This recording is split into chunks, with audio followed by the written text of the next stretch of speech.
하나님 말씀 보셨습니다. 하나님 말씀은 사도행전 4장 1절부터 4절까지 말씀입니다. 하나님 말씀은 사도행전 4장 1절부터 4절까지의 말씀, 신약성경 192페이지입니다. 신약성경 192페이지 사도행전 4장 1절부터 4절까지의 말씀 찾으셨으면 제가 봉독하겠습니다. 사도들이 백성에게 말할 때에 제사장들과 성전 맡은 자와 사두개인이 이르러 예수 안에 죽은 자의 부활이 있다고 백성을 가르치고 전함을 싫어하여 그들을 잡음에 날이 이미 저물었으므로 이튿날까지 가두었으나 말씀을 들은 사람 중에 믿는 자가 많으니 남자의 수가 약 5천이나 되었더라. 아멘. 이 시간은 사도행전 25번째 강의가 되겠습니다. 복음을 싫어하는 이유라는 제목으로 하나님 말씀 증거하도록 했습니다. 복음을 싫어하는 이유. 세상이 창조된 이래에 세상은 빛과 어둠, 선과 악의 대립을 피할 수 없게 되었습니다. 물론 세상이 이런 대립적 구조가 된 것은 하나님께서 본래 창조하신 원리는 아닙니다. 이것이 하나님께서 본래 창조하신 원리가 아니라는 것은요, 하나님의 속성에서 쉽게 발견할 수 있습니다. 왜냐하면 야고보서에 보게 되면 하나님의 속성이 어떻다 했죠? 하나님은 변함도 없으시고 회전하는 그림자도 없으시니. 여러분, 사실은 그림자라고 하는 이 개념조차도 하나님의 속성에 사실 어떤 면에서는 위배되는 것이기도 합니다. 하나님은 변함이 없으십니다. 하나님은 빛이십니다. 그래서 무슨 대립이라는 개념은 사실은 인간이 사는 이 세상 안에서 세워지는 개념이지, 이제 새하늘과 새 땅이 도래하게 되면 대립이라는 개념은 존재하지 않습니다. 그리고 어떤 부분은 사실은 대립이 아닌데 그걸 대립이라고 해석하는 것이 문제인 것도 있습니다. 이 대립이라고 해석되거나 대립이 생겨진 이 개념조차도 사실은 인간이 타락한 이후에 생겨진 개념이기도 합니다. 인간이 타락하고 난 이후에는 대립이라고 보지 않았습니다. 남자와 여자는 대립의 개념이 아니죠. 그렇죠? 부모와 자녀도 대립의 개념이 아닙니다. 소위 남자와 여자를 모순의 관계, 그리고 스승과 제자의 관계를 모순의 관계, 윗사람과 아랫사람과의 관계를 모순의 관계, 소위 대립의 관계라고 해석하는 사람을 우리는 어떤 사람이라고 얘기합니까? 이런 사람을 막시스트라고 얘기합니다. 이 사람들은 막시즘입니다. 이 사람들은 유물론자입니다. 성경 우리에게 그런 해석을 요구하지 않습니다. 우리는 모든 것이 대립처럼 보여지는 것들 중에 상당수가 다 사실은 조화다라고 우리에게 해석을 촉구하고 있습니다. 요한계시록에 의하면 새하늘과 새 땅을 뭐라고 얘기하는가? 거기에는 밤이 없음이라고 분명히 얘기하고 있습니다. 여러분, 이 땅에서 우리가 소위 대립처럼 보여지는 그 부분들은 사실은 주님의 재림과 동시에 사실은 없어지게 될 것입니다. 그래서 그것은 온전한 평화의 시대가 될 것이고 온전한 낙원이 되게 될 것입니다. 그러나 주님의 나라가 완성되기 전까지 우리는 끊임없이 어둠의 세력과 혼돈의 세력과 악의 세력과 대립을 해야만 합니다. 이것은 사실은 그리스도인들의 숙명적인 부분이기도 합니다. 대립은 우리에게 문제가 있기 때문이 아닙니다.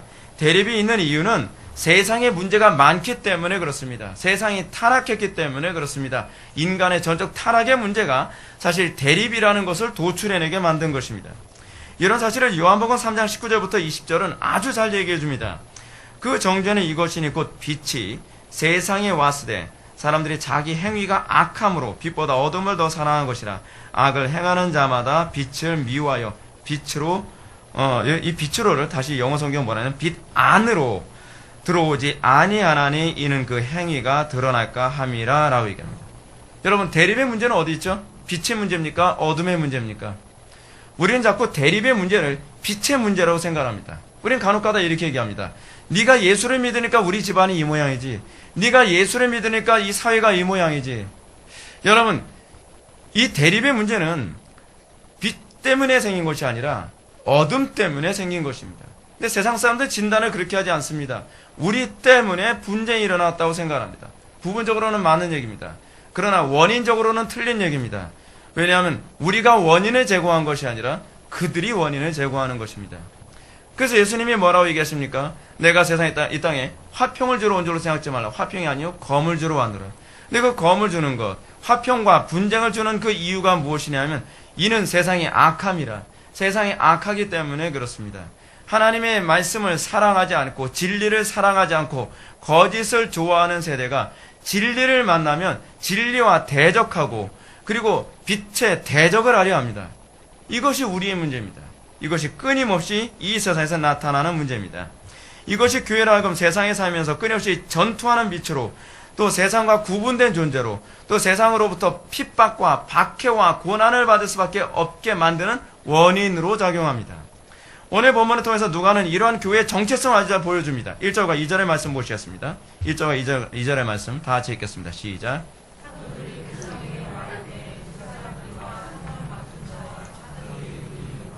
예수 안에 죽은 자의 부활이 있다고 백성을 가르치고 전함을 싫어하여. 아멘. 우리가 잘 알고 있는 것처럼 사도들이 행한 것은 누가 보더라도 선한 일이었습니다. 그들이 저항을 받아야 될 이유는 없습니다. 사도들은 거짓말을 한 것이 아닙니다. 사도들은 있는 사실 그대로 얘기했고 사도들은 진실을 얘기했습니다. 진리를 얘기했습니다. 그들은 성령의 감동을 받아서 성전 미문 앞에 앉아 있는 그 앉은뱅이를 일으켜 세웠습니다. 그들에게 악함은 아니었습니다.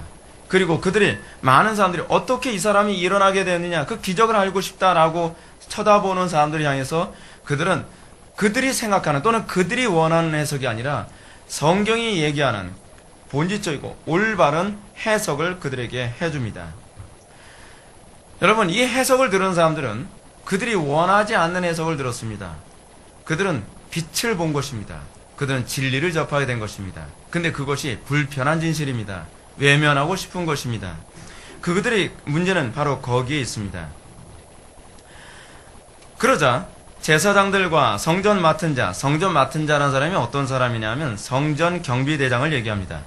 제사장들과 성전 맡은 자, 사두개인들은 이러한 사도들의 가르침을 싫어했습니다. 그들이 싫어했던 것은 기적이 아닙니다. 그들이 싫어했던 것은 가르침이었습니다. 그들이 싫어했던 것은 그들의 해석이었습니다. 여러분, 우리는 간혹 가다가 팩트에 관해서 별로 거부감이 없다고 얘기합니다. 우리는 특정한 어떤 사건에 관해서 사건을 얘기하는 것, 객관적인 사건을 얘기하는 것에 관해서는 우리는 별로 이견이 없다고 합니다. 근데 우리는 대부분 어디서 우리는 갈등하고 어디서 우리는 분쟁하고 어디서 우리는 다툼이 일어나죠? 동일하게 나타난 팩트를 보면서 그 사건에 대한 해석이 달라질 때 우리는 거기서 갈등하고 다투게 됩니다. 제가 요즘에 계속 1월 달에 제가 이제 그걸 강의하려고 지금 생각을 하다 보니까 마르크스주의에 관한 책을 한 권씩 한 권씩 읽으면서 마르크스의 유물론적 역사관을 바라보면서 느낀 바가 있습니다. 유물론적 역사관을 가진 사람들은 모든 해석하는 관점이 우리하고 다릅니다. 그들은 모든 관점을 항상 시스템이 사람들을 그렇게 만든다라고 합니다. 여러분, 막시스트들은 세상을 어떻게 해석하는지 아십니까? 막시스트들은 인간의 전적 타락을 믿지 않습니다. 그들은 성선설을 믿습니다. 인간은 원래 선하게 태어났다는 것입니다. 근데 인간이 왜 악해지느냐? 인간의 삶 속에 왜 죄가 있느냐? 그 이유를 뭐냐면 그건 구조 때문이다라고 해요. 시스템 때문이라는 거예요. 소위 자본주의 시스템이 사람을 이기주의로 만들었다. 그러므로 이 시스템을 바꾸면 사람들은 선해진다라고 믿습니다. 그들은 그렇게 해석을 합니다. 그들과 우리의 해석의 근본적 차이는 뭐냐면 인간관에서부터 차이가 납니다. 인간을 어떻게 보느냐에 관한 해석이 다르고 동일한 팩트, 하나의 사건을 바라보는 사건에 대한 해석도 다릅니다. 우리는 오늘날 우리나라 사회 안에서 일어나는 수많은 혼란스러운 사건을 접해야 됩니다. 여러분, 직장에서도 여러 가지 사건을 접해야 되고 가정에서도 여러 가지 사건을 접해야 됩니다. 근데 우리는 이 사람 저 사람 말을 듣습니다. 그 사건에 대한 해석이 각자마다 다 다릅니다. 왜 그렇죠? 세계관 때문에 그렇습니다. 우리는 어렸을 때서부터 여러분 알고 계십니까? 여러분 우리 중고, 초중고등학교 아이들이 보는 교과서는요, 철저히 막시스트적인 개념으로 이게 기록되어 있습니다. 역사 해석 자체를 그렇게 해석을 합니다. 이건 소위 저만의 해석이 아니라 소위 마르크스 공부를 철저하게 공부했다가 예수 믿고 변화됐다고 하는 사람이 하는 얘기이기도 합니다. 그러다 보니까 이 땅에서 수많은 사람들은 하나의 사건을 접할 때 어떻게 해석을 하죠? 그 팩트에 관해서 자기네들이 가지고 있는 세계관으로 해석을 합니다. 이제는 그 세계관이 다수가 돼버리고 말았습니다. 문제가 그것입니다. 자, 우리는 오늘날 기독교 문화와 비기독교 문화의 차이를 우리는 어디서 보는지 아십니까? 해석의 차이입니다. 하나의 사건이 나타났을 때 그 사건을 어떻게 해석할 것인가에 관한 문제입니다. 어떻게 해석하냐에 따라서 행동의 차이가 나타나게 됩니다. 자, 지금 우리는 본문에서 하나의 동일한 사건을 접했습니다. 지금 미문이라고 하는 성전의 문 앞에서 사도들이 안전뱅이를 일으켜 세웠습니다. 좋습니다. 그것에 관해서 아무런 이견이 없습니다. 아무도 그거에 관해서 문제시하지 않습니다. 자, 그런데 베드로가 이 문제에 관해서 어떻게 해석하느냐가 이제 문제 불씨가 되기 시작을 합니다. 베드로는 해석합니다.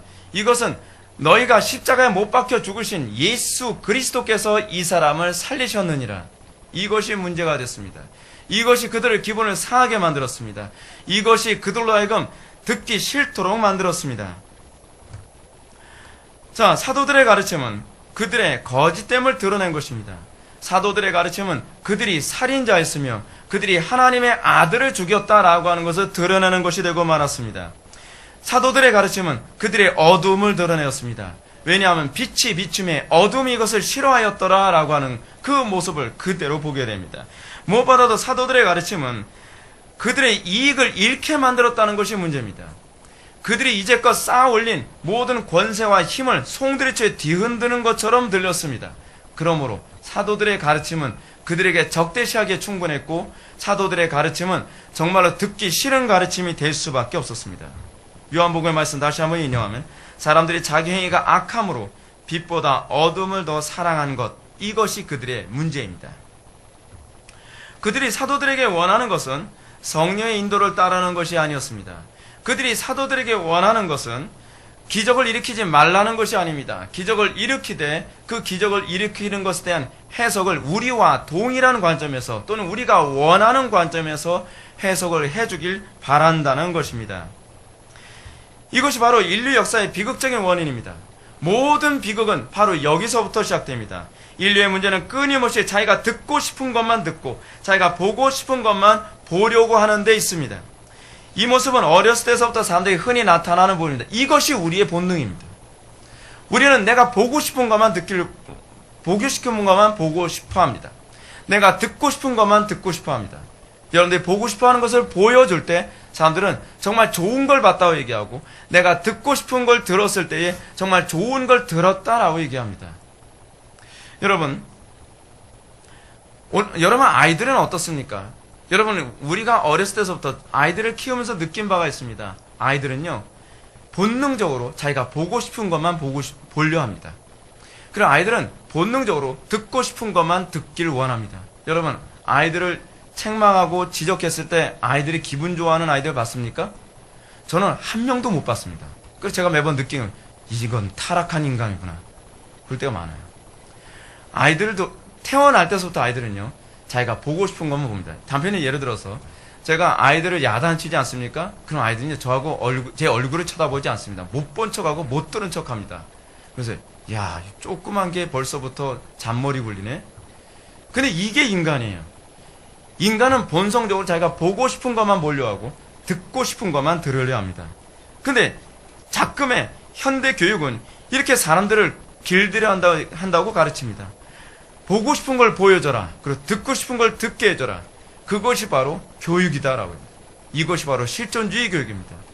여러분, 많은 사람들이 어디에 환호하죠? 내가 듣고 싶은 것을 누군가 얘기해 줄 때 환호하기 시작합니다. 내가 보고 싶은 걸 보여줬을 때 사람들이 환호합니다. 여러분, 사람들을 선동하는 거 어렵지 않습니다. 사람들 선동하는 제일 원칙은 무엇인지 아십니까? 사람들이 무엇을 보기 원하는지를 찾아라. 무엇을 듣기 원하는지 찾아라. 그리고 그들이 보기 원하는 것을 보여주고 그들이 듣기 원하는 것을 들려줘라. 그러면 사람들은 환호할 것이다. 여러분, 수많은 사람들을 긁어 모아서 예배당을 채우는 것은 어렵지 않습니다. 왜냐하면 사람들이 듣기 원하는 것, 보기 원하는 것이 무엇인지만 제대로 잘 정보를 정리해서 그것대로만 해준다면 많은 사람들은 모여들게 될 것입니다. 오늘날 한국교회가 가장 심각한 문제는 무엇이냐 아십니까? 수많은 회중들이 모였습니다. 그 회중들이 무엇을 보기 원하고 무엇을 듣기 원하는지를 관찰합니다. 그리고 끊임없이 강단에서는 그들이 보기 원하는 것을 보여주고 그들이 듣기 원하는 것을 들려줍니다. 그런 사람들은 환호합니다. 그 사람들은 나갈 때 이렇게 얘기합니다. 목사님, 오늘 은혜 받았습니다. 과연 그것이 은혜 받은 것일까요? 은혜 받았다는 것이 과연 무엇일까요? 여러분, 오늘날 우리는 집집마다 자녀들을 그렇게 키웁니다. 학교에서도 아이들을 그렇게 키웁니다. 어린이집에서도 유치원에서도 아이들을 그렇게 키웁니다. 그 결과가 뭐죠? 아이들은 개망난이가 됐습니다. 고삐 풀린 망아지가 돼버리고 말았습니다. 보고 싶지 않은 걸 보라고 했을 때 애들은 화를 냅니다. 듣고 싶지 않은 걸 들으라고 했을 때 애들은 반항을 합니다. 여러분, 어렸을 때부터 아이들을 가르치는 중요한 방식이 하나 있습니다. 그것이 뭐냐면 쓴소리도 달게 들을 줄 아는 아이로 키워야만 합니다. 그런 아이들이 성숙해집니다. 그런 아이들이 큰 잘못을 범하지 않습니다.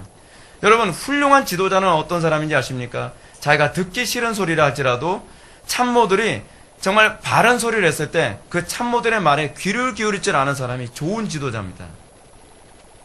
역대로 봤을 때 우리나라 안에서 우리나라의 가장 비극적인 사태가 언제 있었는지 아십니까? 왕이 참모들이 바른 소리를 하면, 그건 뭐 우리나라뿐만 아니라 중국 역사에서도 그렇죠. 참모들이 바른 소리하고 그리고 충신들이 이 간언을 했을 때 자기가 듣고 싶지 않은 얘기를 할 때 어떻게 해요? 그래서 목을 댕강댕강 잘라버린 것이 문제예요. 충신들의 목이 하루살이 같았습니다. 그리고 누구만 살아남죠? 자기가 듣고 싶은 얘기를 하는 사람들만 살아남습니다. 그 나라는 오래 못 갑니다. 이것이 문제입니다. 이것이 모든 비극의 문제입니다. 아이들을 어렸을 때부터 어떻게 키워야 되느냐? 아이들로 하여금 듣고 싶지 않아도 올바르면, 바르다면, 쓴소리에도 듣고 그것을 복종하는 법으로 가르쳐야만 합니다. 우리는 자녀들을 그렇게 양육해야 되며 우리 또한 그렇게 살아야만 합니다. 그래서 일평생 바른 길로 갈 수 있도록 애써야만 합니다. 이런 사실을 아주 잘 보여준 사건이 바로 예레미야서입니다. 우리가 잘 아는 것처럼 예레미야는 눈물의 선지자입니다. 왜 눈물의 선지자일까요? 왜 예레미야가 왜 눈물의 선지자가 됐을까요? 예레미야서 읽으면요, 정말 예레미야는 눈물의 선지자고요, 저는 속 터지는 독자가 돼버리는 거예요. 예레미야는 아무리 정확한 예언을 하고 아무리 그들에게 좋은 예언하고 바른 소리를 해도 아무도 듣질 않습니다. 예레미야는 그것 때문에 끊임없이 고뇌하고 그것 때문에 끊임없이 박해를 당하고 끊임없이 고통을 당합니다. 예레미야가 눈물의 선자로 불린 이유는 그가 사람들의 귀에 달콤한 예언을 하지 않고 사람들이 듣기 싫어하는 예언을 했기 때문에 그렇습니다. 그 예언은 하나도 틀린 적이 없습니다. 그가 박해를 받은 건 틀렸기 때문이 아니라 옳았기 때문입니다. 불편한 진실을 드러냈기 때문에 그렇습니다. 듣고 싶지 않은 얘기를 했기 때문에 그렇습니다. 예레미야가 이렇게 얘기했기 때문에 유대인들, 남유다 사람들은 아무도 예레미야를 좋아하지 않았습니다. 요아김 시대, 요아김은 남유다의 거의 마지막 왕이거든요. 이 사람이 김씨라는 게 기분이 좀 나쁩니다. 요아김. 요아김이 예레미야에게 바벨론 공격을 코앞에 두고서 예언을 합니다. 묻습니다. 질문을 해요. 과연 지금 바벨론에 공격을 하려고 하는데 어떻게 될까? 과연 내가 어떻게 하는 게 좋겠니? 질문합니다. 여러분, 질문하는 의도가 뭘까요? 예레미야 말 듣겠다는 거예요? 안 듣겠다는 거예요?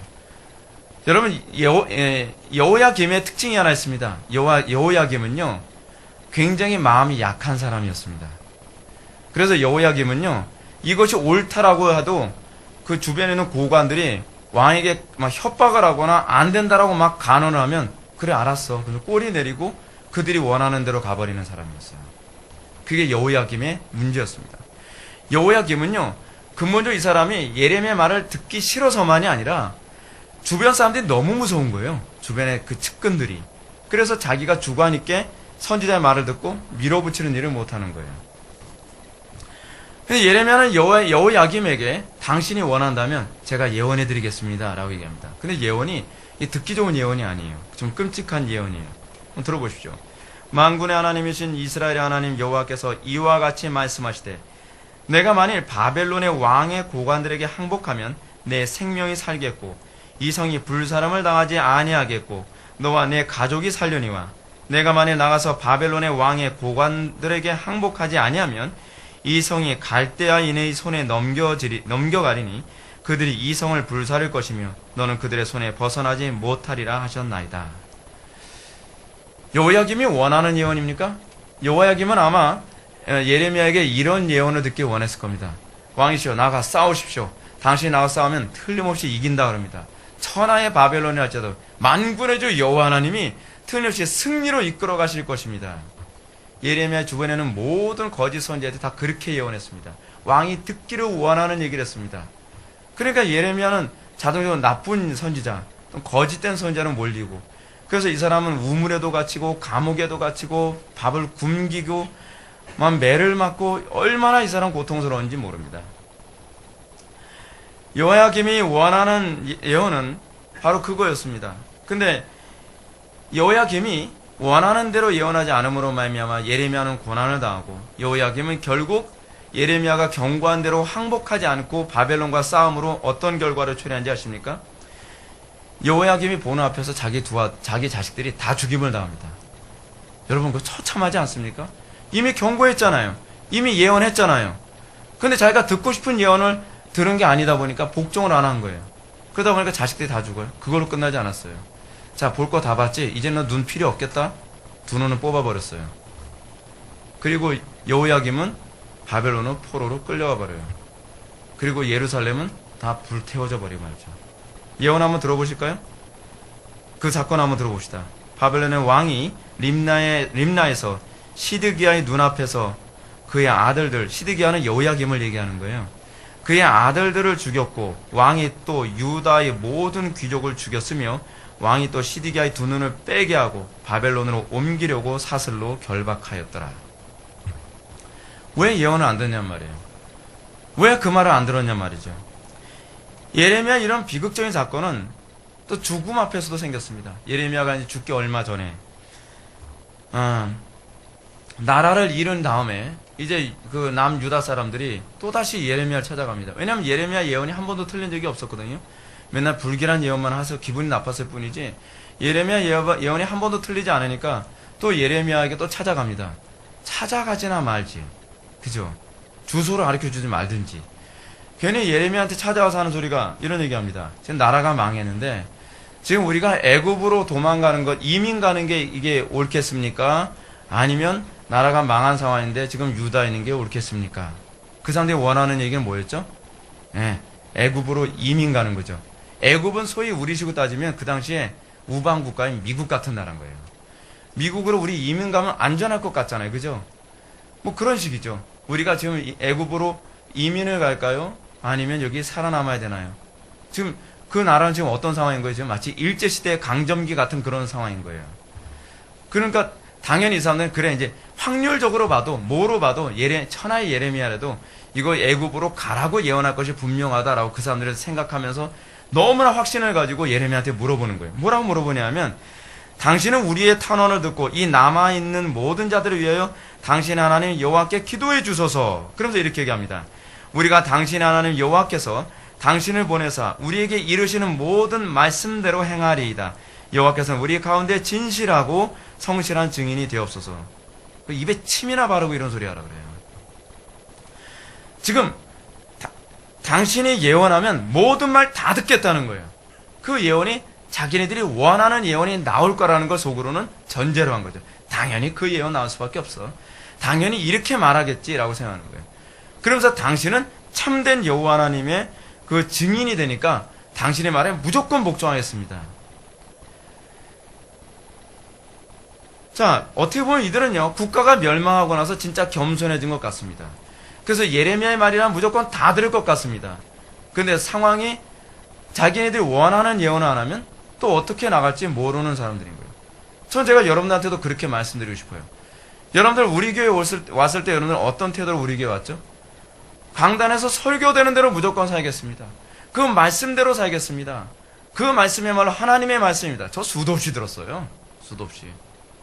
근데 정작 우리 교회 와서 여러분들이 들으면서 여러분들 생각하고 다르고, 여러분들 배운 지식하고 다르고, 여러분들 판단하고 다르고, 여러분들 경험하고 다르면 여러분 어떻게 해석을 하죠? 그거 정치적으로 해석하네. 저 사람 자기 목회적 욕심으로 해석하네.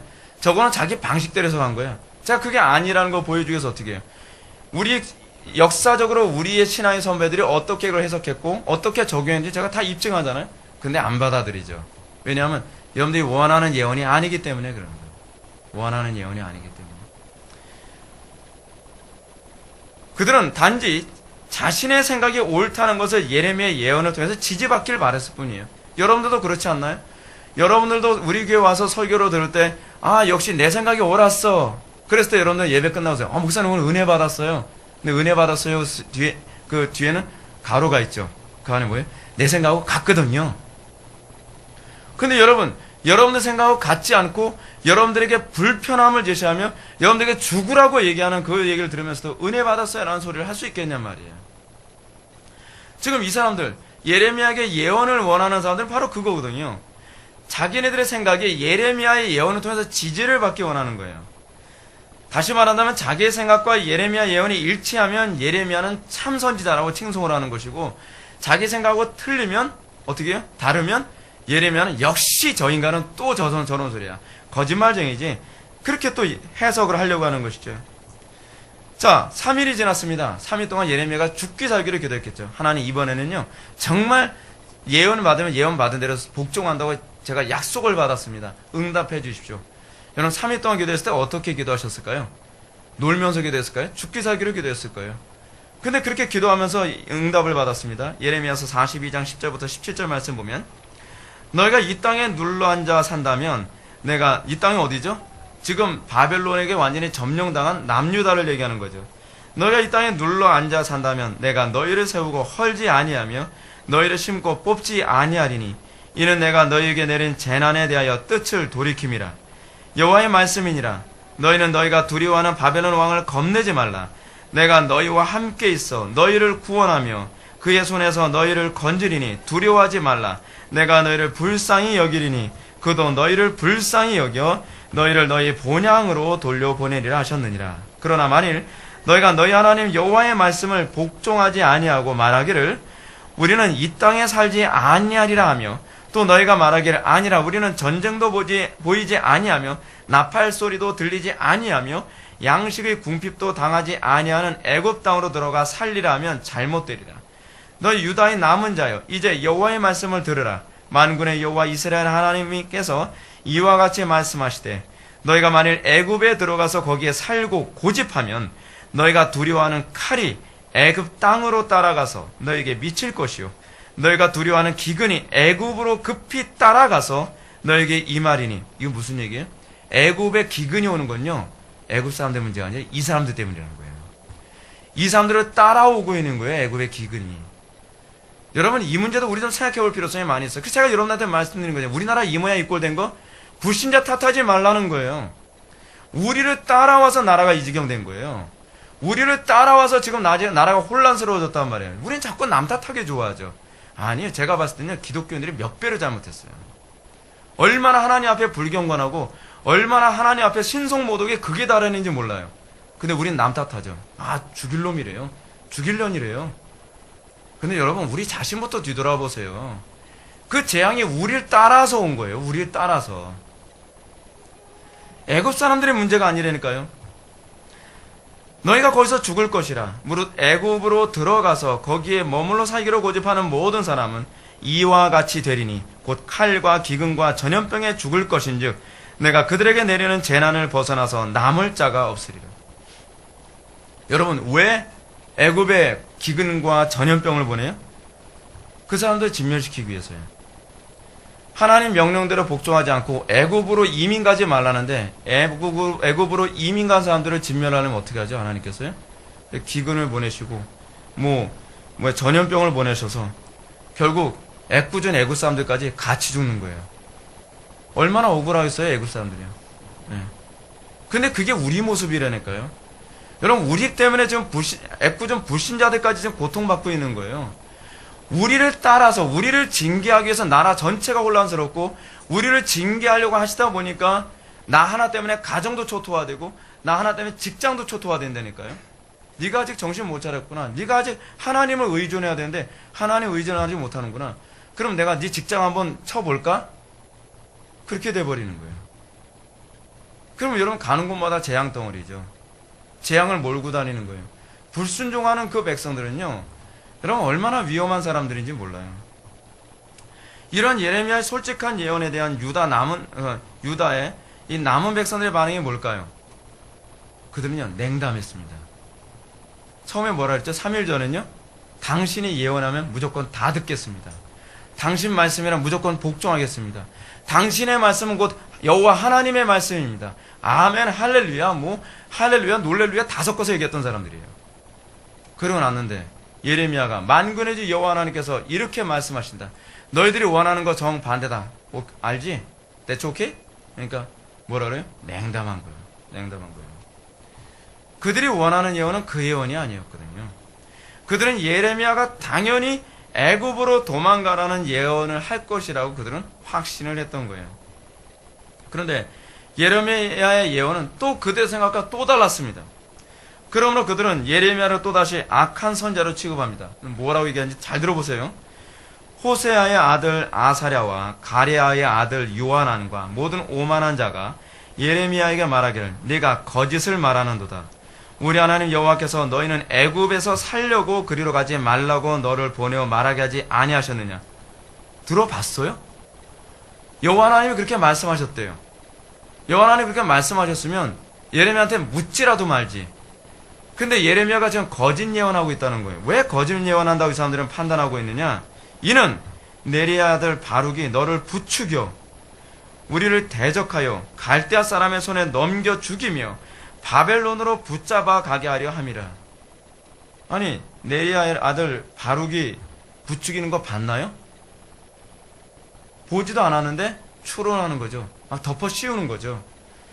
그래서 너 정치적으로 너 친바벨론주의자지? 네가 정치로 친바벨론주의자니까 그런 소리 하는 거지. 환장하는 거죠.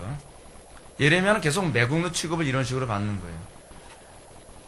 여러분, 그 속을 어떻게 보여주겠습니까?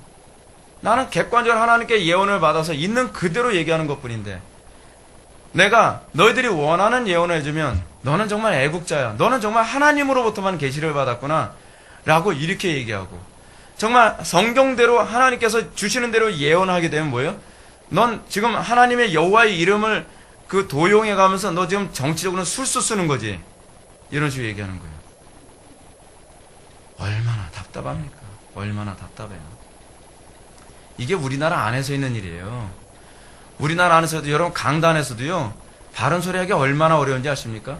강단에서 바른 소리 하게 되면 목사님 누구 얘기 듣고서 하는 소리인가 보다 그 소리부터 시작을 해서 지금 목사님이 가지고 있는 무슨 사고방식과 철학 이런 거 따져가면서 저건 저 사람 생각이지 하나님 생각이 아닐 거야. 저게 무슨 성경의 생각이야. 성경의 가르침이야. 자기 생각이지. 근데 자기 마음에 들 것. 내 귀에 딱 들어맞는 소리 하면 어떡하죠? 아, 하나님의 음성이다. 오늘 내가 하나님의 음성을 들었다. 여러분, 이들이 바로 3일 전에 뭐라 얘기했는지 다시 한번 들어보십시오. 우리가 당신의 하나님 여호와께서 당신을 보내사 우리에게 이르시는 모든 말씀대로 행하리이다. 모든 말씀대로 행하겠다라고 약속했습니다. 여호와께서는 우리 가운데 진실하고 성실한 증인이 되옵소서. 하나님을 증인으로 세웠어요. 하나님을 증인으로 세우고 나서 어떻게 해요? 화장실 들어갈 때 다르고 나올 때 다른 식으로 자기들이 원하는 예언, 자기들에게 불리하고 불편한 예언을 하는 예레미야를 향해서 완전히 다른 말하죠. 너 거짓 선지하지? 너 지금 바벨론에 완전히 종로로 사는 놈이지? 나쁜 놈이네. 너 매국노구나. 이런 식으로 우리까지 팔아먹으려고 그러니? 이런 식으로 지금 얘기하는 것이죠. 자기가 원하는 방식으로 예언하면 하나님의 음성이고 자기가 원하는 대로 예언 안 하면 어떻게 해요? 거짓 선지자로 취급되는 거. 오늘날 우리는 한국교회가 어떻게 지금도 하고 있습니까? 회중들이 원하는 설교를 해주면 좋은 설교자고 그리고 하나님의 말씀을 전하는 사람인데 하나님의 말씀 자기가 원하지 않는 얘기를 하면 어떻게 해요? 거짓 선지자라고 막 퍼버리기 시작하죠. 이것이 지금 한국교회가 지금 옛날 예레미야 시대 때와 다를 바가 하나도 없는 거예요. 우리는 지금 오늘날 많은 사람들, 소위 가난한 성도들이 많다고 얘기합니다. 떠돌이 성도들 굉장히 많아요. 첫 번째로 목회자들이 문제가 많죠. 강단에서 잘못 설교한 사람들이 너무 많아요. 그게 1차적인 원인이에요. 근데 또 다른 원인이 있어요. 자기 욕심에 맞는 교회를 찾아다니는 것도 문제예요. 내 귀에 맞는 설교를 찾아다니는 거예요. 이게 지금 한국교회를 쑥대밭으로 만드는 거죠. 사랑하는 성도 여러분, 예레미야가 당시 백성들의 가장 심각한 문제가 오늘 본문에 나오는 제사장들과 성전 맡은 자, 사두개인의 문제라는 거 알고 계십니까? 그들이 제자들을 핍박하는 의도는 그들의 예언이 틀렸기 때문이 아니죠. 그들이 거짓말했기 때문도 아닙니다. 그들이 기적을 행했기 때문도 아닙니다. 제자들의 예언이, 제자들의 그 설교가 그들이 원하지 않는 말을 했기 때문입니다. 그들에게 손해를 끼치는 것이고, 그들을 힘들게 만드는 것이기 때문에 예레미야의 말을 듣고 싶어 하지 않았던 것입니다. 이게 오늘날 우리들의 모습이죠. 과연 설교를 들으면서 여러분들은 뭘 듣기를 원합니까? 정말 진리를 듣기 원합니까? 제가 전사 시절 때, 제가 진리에 대해서 정말 목말랐을 때, 제가 어떻게 예배에 임했는가를 다시 한번 묵상해 봤습니다. 그때는요, 그게 나한테 이익이 되든 손해가 되든 하나님의 뜻만 알면 그것들을 무조건 복종하게 나이다라는 그런 마음으로 예배를 참석하게 되더라고요. 그 말씀 사는 것이 손해가 될지라도, 그 말씀이 나에게 해가 될지라도, 그것이 하나님의 뜻이라는 확신이 오면 손등에다 적어가면서 그 말씀대로 살려고 부지기수로 애쓰고 기도하고 몸부림쳤던 기억이 나요. 어떻습니까, 우리는 과연 어떻습니까? 그 설교를 들으면서 여러분들이 원하는 설교, 여러분들이 듣기 원하는 설교가 뭐예요? 내가 옳았어 라고 여러분들의 그 생각을 지지해주는 설교를 원합니까? 여러분이 우리 교회에서 설교를 듣는 이유도 다른 설교보다 내 생각과 일치하기 때문에, 비교적 많이 일치하기 때문에 우리 교회를 선택한 겁니까? 그거는 여러분 별로 바람직한 선택은 아닙니다. 설교를 들으면서 내 생각과 일치하는 설교가 나오면 하나님의 음소이고, 내 생각과 일치하지 않으면 저 사람의 생각이라고 여러분들을 생각하지 않습니까? 저는 목회를 하면서 그런 소리를 너무 많이 들었습니다. 우리 교회 출석하면서 목사님의 설교가 성경적으로 옳다고 생각해서 이 교회에 정했어요, 이 교회에 왔어요 라고 말하는 분들을 많이 봤습니다. 그런데 정작 설교가 자기 생각과 충돌하고 맞지 않으면 목사님 그 부분에선 교리가 틀린 것 같아요, 내 생각하는 교리가 더 옳은 것 같아요, 그러면서 완전히 고생처럼 공부하기 시작합니다. 책이란 책은 다 찾아가면서 이상한 무슨 인용을 해가면서 앞뒤 문맥 보면은 그거 얘기하는 것도 아닌데 막 인용하면서 이 부분은 이거 얘기하는 거지. 저를 또 공부시키죠. 내가 알기로는 그 부분이 그런 문맥에서 나온 게 아닌 것 같은데. 그래서 그 책 한번 뒤져보면 엉뚱하게 적용하면서 공격을 하고 속 터지는 거죠. 속 터지는 거예요. 여러분 그거 아십니까? 여러분들 진짜 은혜 받을 때는 내 생각과 강단의 설교가 틀릴 때, 그때가 은혜 받을 때입니다. 그게 꺾일 때, 그것을 정과육의 십자가를 못 박았을 때, 그래서 역시 나는 틀렸고 하나님만 옳구나라고 하는 것을 우리가 인정하게 될 때, 그때 비로소 회심이라는 게 생기는 거예요. 내 생각을 지지해주기 때문에 나는 회심이 아니란 말이에요. 내 생각은 항상 틀렸고, 여러분들 매번 강단 설교 통해서 여러분들이 얻게 되는 게 뭔지 아세요? 나는 항상 틀렸고 하나님은 항상 옳았다라고 하는 것을 인정하게 될 때, 그게 바로 성도예요. 그게 바로 성도. 그게 진짜 겸손해진 거예요. 진짜 겸손해진 거예요. 역시 내 생각이 옳았어. 역시 내가 생각한 대로 다 돼. 그러면 여러분들은 성경이죠. 여러분들은요. 그 여러분의 하나님이죠. 여러분, 우리는 우리의 신앙 선배들이 아무리 경건했다 할지라도 끊임없이 성경을 읽으면서 끊임없이 말씀을 묵상하면서 매번 내가 틀렸다는 걸 발견하면서 눈물로 회개하는 것이 우리의 신앙 선배들의 모습 아니었습니까? 여러분, 우리는 자꾸 이런 얘기합니다. 목사님 말씀 다 맞는데 그 부분은 저하고 안 맞는 것 같네요. 당연히 안 맞죠. 사실은 하나도 맞는 게 없어요. 우리는 성경은 나에게 맞는 걸 찾는 것이 아니라 성경에 맞는데 내가 맞추는 겁니다. 신앙은요, 하나님이 나에게 맞추는 게 아니라 내가 하나님께 맞추는 거예요. 그래서 은혜 받고 나서 기도가 뭐예요? 하나님 내가 원하는 걸 해주세요가 아니라 내가 하나님의 뜻대로 어떻게 할까로 맞추는 거예요. 신앙의 모든 것은 이제는 맞추는 대상과 관계가 바뀌는 거예요. 사랑하는 성도 여러분, 분명히 기억해야 될 부분은 바로 이것입니다. 여러분이 거슬리고 여러분이 성경의 가르침과 충돌을 일으키는 점을 발견해야 됐다면 비로소 여러분들은 고침을 받을 기회를 얻게 된 것입니다. 여러분은 고침을 받아야 될 그 환부가 무엇인지 비로소 그 실체를 찾게 된 것입니다. 그걸 고쳐야 돼요. 그게 여러분들의 감춰진 여러분들의 질병이란 말이에요. 그래서 그것을 고치고 그랬을 때 여러분들 하나님과 관계를 회복하는 것 아니겠습니까? 여러분들은 어떻다고 생각하죠? 여러분들 스스로 어떻게 진단합니까? 나는 겸손하고요. 나는 그래도 좀 똑똑하다고 생각하고요. 나는 그래도 남들보다는 좀 도덕적이라고 생각하고요. 나는 그래도 남들보다 좀 교리적으로는 바로 서 있다고 생각하고요. 나는 그래도 하나님하고 좀 관계도 괜찮은 것 같고요. 나는 그래도 남들보다 기도 생활 잘하는 것 같고요. 나는 남들보다 좀 경건하다고 생각하고, 자, 이제 시작합시다. 그게 다 깨져나가야 됩니다. 하나서부터 열까지 나는 하나도 하나님 앞에 제대로 선 게 없군요. 제가 여러분한테 그런 말씀 드리잖아요. 여러분들 우리 교회 왔을 때 바닥부터 시작하십시오라고 제가 말씀 많이 드리죠. 여러분들 우리 교회 오셨을 때 여러분들이 기존에 갖고 있었던 사고방식, 다른 교회에서 배운 것만이 아니라 여러분들이 기존에 가지고 있었던 모든 경험과 사고방식까지 다 들어엎기 전에는 여러분 아직 하나님이 어떤 분인지 알지 못합니다. 여러분들이 머릿속에 그린 하나님 가지고서 계속 고집을 피우는 것이지 성경이 얘기하는 하나님을 만나지 못해요. 여러분은 상당수의 많은 사람들이 아직까지 내 머릿속에 내가 조각해낸 하나님으로 가득하다니까요. 강단 설교는 여러분들의 조각해낸 하나님을 깨뜨리는 것이 강단 설교입니다. 그 우상 깨뜨리는 작업 고통스럽죠. 그러나 그것이 깨지기 전에는 여러분들은 하나님을 만날 수가 없습니다. 그 하나님은 여러분들이 만난 하나님일 수가 있다는 겁니다. 오늘 본문을 보십시오. 사도들의 가르침을 듣기 싫어했던 사람들의 결국이 무엇입니까? 이튿날까지 가두었다라고 합니다. 동일한 진리의 말씀, 성령의 감동을 들어서 주어진 영광스러운 말씀을 듣고서 그들은 어떻게 반응했습니까? 제자들을 감옥에 가둡니다. 신기하죠? 여러분, 우리가 스데반의 순교관에서도 우리가 발견하지 않습니까? 스데반이 하나님의 말씀을 바르게 증거했을 때 사람들의 반응이 어땠죠? 그를 돌로 때려 죽였습니다. 틀렸기 때문입니까? 잘못했기 때문입니까? 아닙니다. 내 생각과 다르기 때문입니다.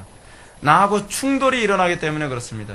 내가 생각하는 하나님과 다르고 내가 가지고 있는 신앙관과 다르기 때문에 저놈을 없이 하자, 저놈을 죽여야 한다, 저놈을 살려서는 안 된다라고 한 것입니다. 이것이 인류 역사상 교회가 끊임없이 세상으로부터 박해와 핍박을 받을 수밖에 없었던 이유가 바로 거기에 있었습니다. 교회는 세상과 구분됩니다. 교회는 세상과 다릅니다. 교회는 사람들과 결코 세상과 같이 혼합될 수가 없습니다. 그것 때문에 교회는 핍박을 받았습니다. 근데 우리는 요즘 어떻죠? 우리는 세상과 섞이지 않을까봐 두려워하죠. 우리는 세상과 자꾸 다르게 보일까봐 두려워하죠. 세상 사람들이 나를 싫어할까봐 두려워하죠. 여러분, 두려워하지 마십시오. 그것이 정상입니다. 신앙은 구분되는 것이 영광입니다. 분쟁하지 않는 것이 문제지 분쟁이 영광입니다.